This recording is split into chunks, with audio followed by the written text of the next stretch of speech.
तो प्यारे साथियों, स्वागत है आपका आज के इस वीडियो में। थोड़ा सॉरी यार, देर हो जाती है वीडियो लाने में, लेकिन काम बिल्कुल बहुत ज़्यादा ज़ोरों शोरों से चल रहा है। वैसे मुझे उम्मीद है कि अब तक के जितने भी आप वीडियोस देखते हो अपने दोस्तों को शेयर कर चुके होगे, क्लास वालों को, मेट्स को शेयर कर चुके होगे। हाँ, मन में आता होगा कि यार वो भी ये वीडियो देख लेंगे तो हमसे आगे निकल जाएंगे, लेकिन ये चीज़ हमको पीछे छोड़ करके शेयर करना है, सबको सिखाना है यार, सबको पढ़ना है, सबको सिखाना है। अभी अपन इस चैप्टर को लगभग पूरा कर चुके हैं। लास्ट के जो क्वेश्चन आंसर्स हैं उसके लिए आज अपन ये वीडियो ले रहे हैं और फिर नए चैप्टर पे चलेंगे। तो क्वेश्चन नंबर पहला जो है एक्सरसाइज में, वो आप देखो स्क्रीन पे। क्वेश्चन है कि भाई नीचे दी गई अभिक्रिया के संबंध में कौन सा कथन असत्य है। भाई कथन दे रखे हैं अपने को 4, यहाँ पे कौन से झूठे हैं वो ढूंढना है अपने को। उसमें अभिक्रिया जो अपने को दे रखी है वो है लेड ऑक्साइड की, PbO की अभिक्रिया हो रही है कार्बन से, और हमें क्या मिल रहा है, लेड अलग हो जाता है और कार्बन डाइऑक्साइड जो है वो अलग हो जाता है। तो अब इसमें अपने को ऑप्शन दे रखा है पहला, कह रहा है सीसा अपचयित हो रहा है। सीसा मतलब क्या, लेड, Pb। तो कह रहा है Pb जो है वो अपचयित हो रहा है, मतलब रिडक्शन हो रहा है। तो सही बोल रहा है क्या, दिमाग लगाओ। आप तो अभिक्रिया में ये ढूंढो कि रिडक्शन किसका हो रहा है या अपचयन जो है वो किसका हो रहा है। तो आप नोटिस करोगे लेड ऑक्साइड का अपचयन हो रहा है लेड में, मतलब लेड ऑक्साइड में से PbO में से O निकल रहा है, तो इसका मतलब उसका अपचयन हो रहा है। तो कहने का मतलब क्या है, सीसा का अपचयन नहीं हो रहा, लेड ऑक्साइड का अपचयन हो रहा है। तो इसीलिए पहला जो स्टेटमेंट है वो गलत है, पहला झूठा है। सेकंड में अपने को कह रहा है कार्बन डाइऑक्साइड उपचयित हो रहा है। फिर दिमाग लगाओ, उपचयन किसका हो रहा है यहाँ पे, जिसमें ऑक्सीजन जुड़ेगी। तो कार्बन में ऑक्सीजन जुड़ी ना, तो कार्बन का उपचयन हुआ ना, ऑक्सीडेशन किसका हुआ, कार्बन का हुआ ना। तो सेकंड भी गलत है। तीसरे में हमको कह रहा है कार्बन उपचयित हो रहा है, तो सही बात है, यही तो हम भी कह रहे थे। चौथे में हमको कह रहा है लेड ऑक्साइड अपचयित हो रहा है, तो हम कह रहे हैं भाई यही तो हम कह रहे थे कि लेड ऑक्साइड का अपचयन हो रहा है। तो पहला और दूसरा झूठा है, मतलब हमारा आंसर क्या हो जाएगा, फर्स्ट, जिसमें कि है A और B दोनों के दोनों गलत है। सेकंड क्वेश्चन आपके सामने कह रहा है भाई रिएक्शन दे रखी है Fe2O3 फेरिक ऑक्साइड, सामने रख दिया एल्यूमिनियम, रिएक्शन हो गई Al2O3 बन गया एल्यूमिनियम ऑक्साइड, आयरन अलग हो गया। अब आप ही बता दो मेरे को ये कौन सी रिएक्शन का एग्जांपल है। पढ़ी थी ना अपन ने, जिसमें एक जो ज्यादा अभिक्रियाशील तत्व है वो यौगिक में से, दूसरे के यौगिक में से उस तत्व को हटाया था, पढ़ा था अपन ने।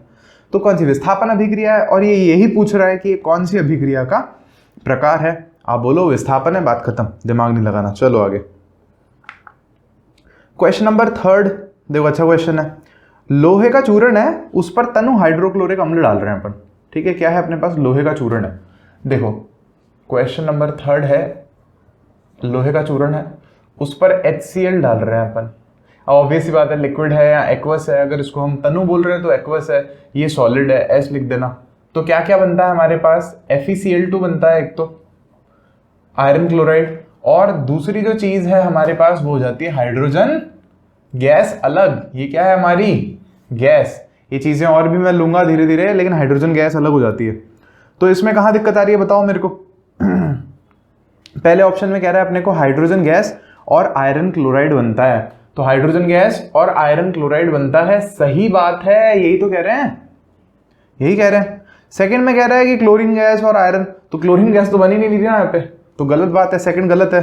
कोई अभिक्रिया नहीं होती, नहीं यार अभिक्रिया तो होती है, आयरन लवण एवं जल बनता है। तो देखो आयरन लवण तो भले ही बन रहा है, लेकिन जल नहीं बन रहा ना। अब आप बोलोगे लवण क्या होता है, तो लवण आपको बताएंगे अगले चैप्टर में, बताएंगे, अभी क्या इतनी उतावला होना, ठीक है। तो इसका फर्स्ट ही आंसर हो जाएगा। क्वेश्चन नंबर 4 की बात करते हैं। संतुलित रासायनिक समीकरण क्या है, रासायनिक समीकरण को संतुलित करना क्यों आवश्यक है। ये आपको मैंने पहले दूसरे लेक्चर में ही समझाया था।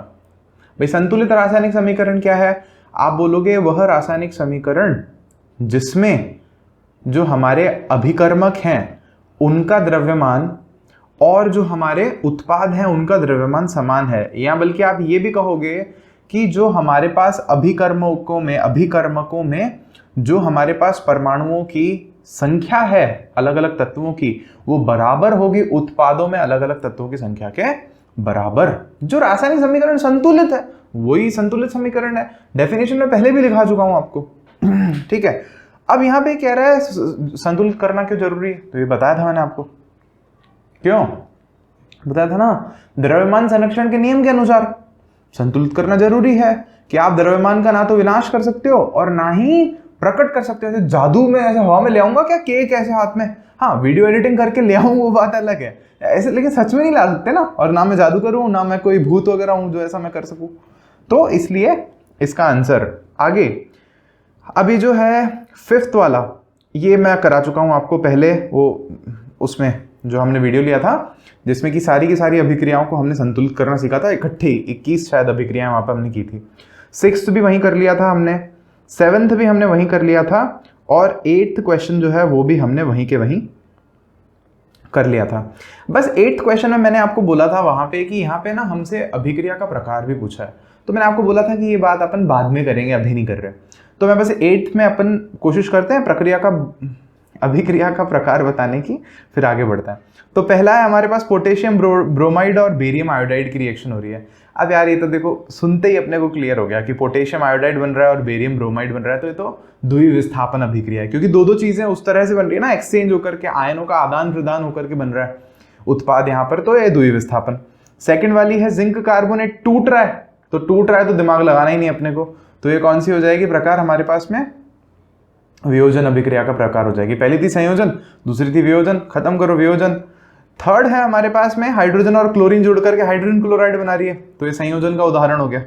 फोर्थ है हमारे पास में मैग्नीशियम और हाइड्रोक्लोरिक अम्ल मिलकर के मैग्नीशियम क्लोराइड और हाइड्रोजन मिला रहे हैं, ये हाइड्रोजन बना रहे हैं, और ये हमारा उदाहरण हो गया किसका, विस्थापन अभिक्रिया का। कोई डाउट नहीं, बढ़ते हैं आगे। 9th क्वेश्चन फिर से आ गया, देख लो, ऊष्माक्षेपी और ऊष्माशोषी अभिक्रिया किसको बोलते हैं। ठीक है, इसका अर्थ क्या है, उदाहरण दीजिए। देखो ऐसा क्वेश्चन कभी भी आए ना, ये आते हैं एग्जाम में ऐसे क्वेश्चन, तो आप सीधा बोलना उसको, दोनों की परिभाषा लिख देना, ऊष्माशोषी की परिभाषा लिख देना और ऊष्माक्षेपी की परिभाषा लिख देना, एंडोथर्मिक और एक्सोथर्मिक।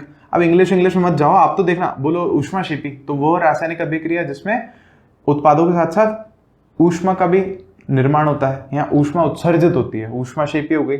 ऊष्माशोषी वह रासायनिक अभिक्रिया जिसमें ऊष्मा का क्या हो जाता है, यूज हो जाता है, यहाँ ऊष्मा का शोषण हो जाता है, तो ऊष्माशोषी अभिक्रिया है। जिसमें ऊष्मा का उपयोग होता है रासायनिक अभिक्रिया करवाने के लिए, ऊष्माशोषी, खत्म। तो ये डेफिनेशन लिखोगे आप, और उदाहरण देना है आपको इसमें, तो अपन ने पढ़े ही थे, संयोजन और वियोजन के अलग अलग जो उदाहरण है वो लेकर के यहाँ पर आगे बढ़ सकते हैं अपन। फिर उसके बाद है हमारे पास में श्वसन को ऊष्माक्षेपी अभिक्रिया क्यों कहते हैं, वर्णन कीजिए। ये भी मैंने आपको अच्छे से समझाया था कि श्वसन जो है उसमें क्या होता है, ऑक्सीजन आती है हमारे शरीर में, जीवों के शरीर में, और जो ग्लूकोज है वो टूटता है और ऊर्जा बनती है, और पानी बनता है और कार्बन डाइऑक्साइड बनती है। ये रिएक्शन देखी थी अपन ने, तो इसीलिए श्वसन जो है वो ऊष्माक्षेपी अभिक्रिया का उदाहरण है। और इसका उल्टा क्या है, जो प्रकाश संश्लेषण है, फोटोसिंथेसिस, वो किसका उदाहरण है, ऊष्माशोषी अभिक्रिया का। सूर्य की ऊर्जा ले लेता है वो, तो वो अभिक्रिया होती है। क्लियर है, ठीक है। क्वेश्चन 10th है हमारे पास में, अच्छा 10th हो गया, 11th है अपने पास में, वियोजन अभिक्रिया को संयोजन अभिक्रिया के विपरीत क्यों कहा जाता है, इन अभिक्रियाओं के लिए समीकरण लिखिए। बड़ी सिंपल सी बात है, ऐसे क्वेश्चन जब भी है ना, दो चीजों की तुलना, दोनों की परिभाषा लिख दो। तो आप लिख दो वियोजन को वियोजन इसलिए कहते हैं क्योंकि एक टूट करके बहुत सारे उत्पाद बनाता है, और संयोजन को संयोजन इसलिए कहते हैं क्योंकि खूब सारे जो अभिकर्मक है वो जुड़ करके एक उत्पाद बनाते हैं, खत्म। इन अभिक्रियाओं के लिए समीकरण दो उदाहरण दे दो आप, तो भला होगा आपका।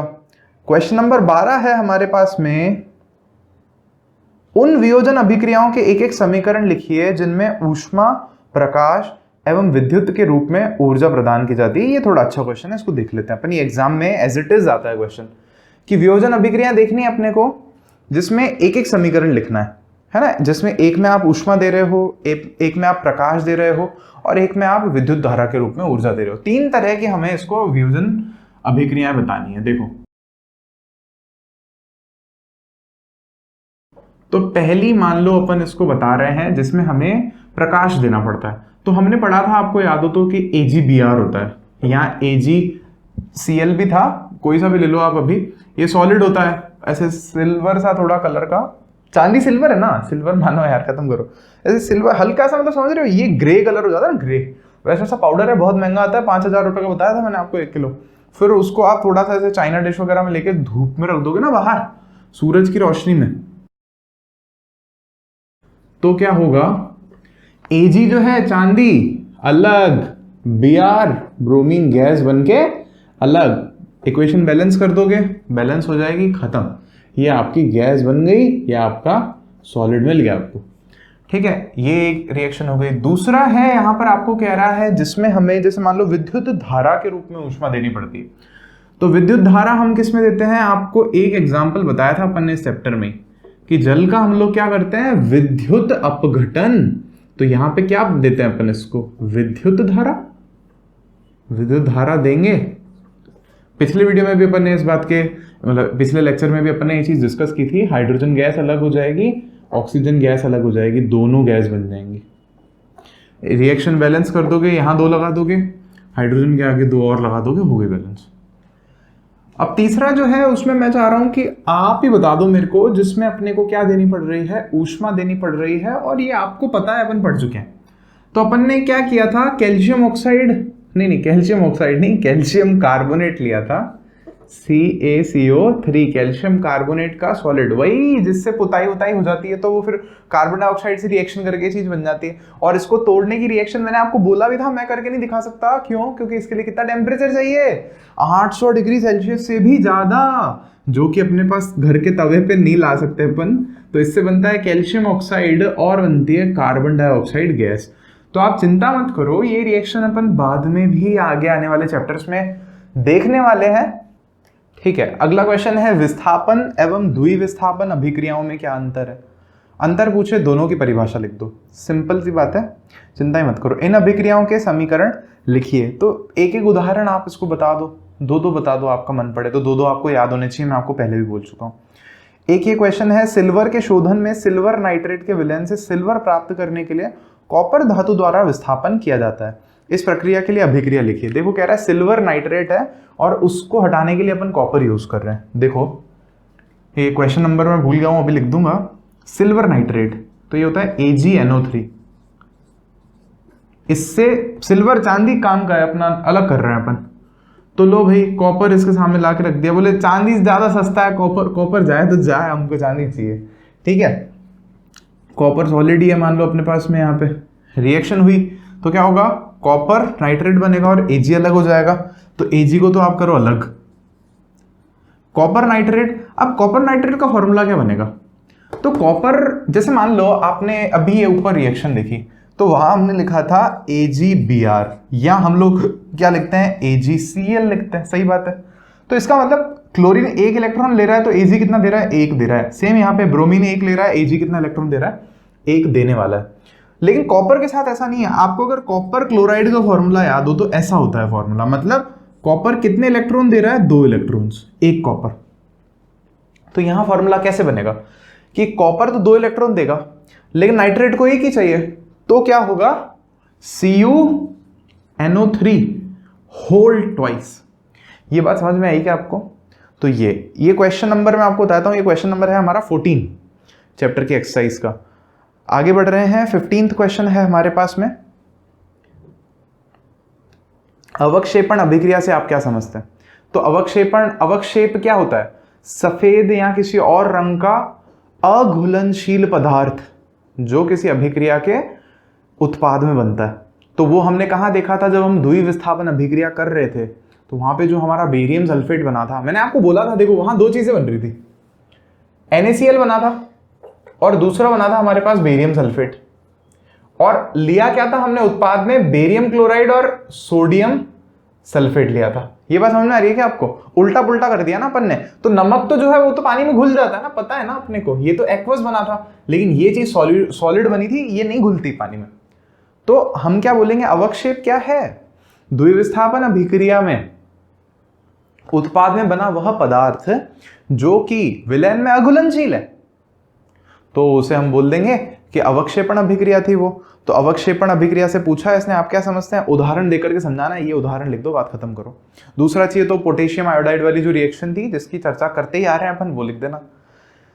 16 नंबर क्वेश्चन है हमारे पास, ऑक्सीजन के योग या ह्रास के आधार पर निम्न 2 पदों की व्याख्या कीजिए, प्रत्येक के लिए 2 उदाहरण दीजिए। उपचयन और अपचयन की बात कर रहा है, बताने की जरूरत बिल्कुल भी नहीं है, और वो भी बोल रहा है ऑक्सीजन के आधार पर करनी है आपको, तो और सरल है आपके लिए। उपचयन में बोल देना ऑक्सीजन जुड़ रही है, अपचयन में बोल देना ऑक्सीजन निकलती है, बात खत्म। 2-2 उदाहरण दे दो ना, जितने भी पढ़े दे दो उदाहरण, ठीक है। आगे, एक भूरे रंग का चमकदार तत्व X को वायु की उपस्थिति में गर्म करने पर वह काले रंग का हो जाता है।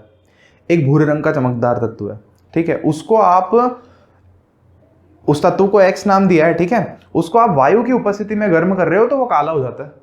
तो आपको क्या क्या बताना है यहाँ पर, तत्व और उस यौगिक का नाम। X का बताना है, तत्व क्या है, तो इसका मैं आपको सीधे बताता हूं। चलो, ये तत्व है हमारे पास में कॉपर। देखो भूरे रंग का तत्व कौन है, कॉपर है। आप सोच के देखो ना, तांबा, तार खोलते हो आप तो तांबा दिखता है ना अपने को अंदर, भूरा ही तो होता है रंग उसका, तो भूरे रंग का है कॉपर। कॉपर को जला रहे हो आप, गर्म कर रहे हो मतलब आग लगा के, तो क्या मतलब इसका, ऑक्सीजन से अभिक्रिया होगी उसकी, और ऑक्सीजन से अभिक्रिया होगी गैस से, तो वो क्या बनाएगा, कॉपर ऑक्साइड की परत बन जाएगी उसके ऊपर। CO रिएक्शन को बैलेंस कर दो, यहां 2 लगा दो, यहां 2 लगा दो, हो गई बैलेंस।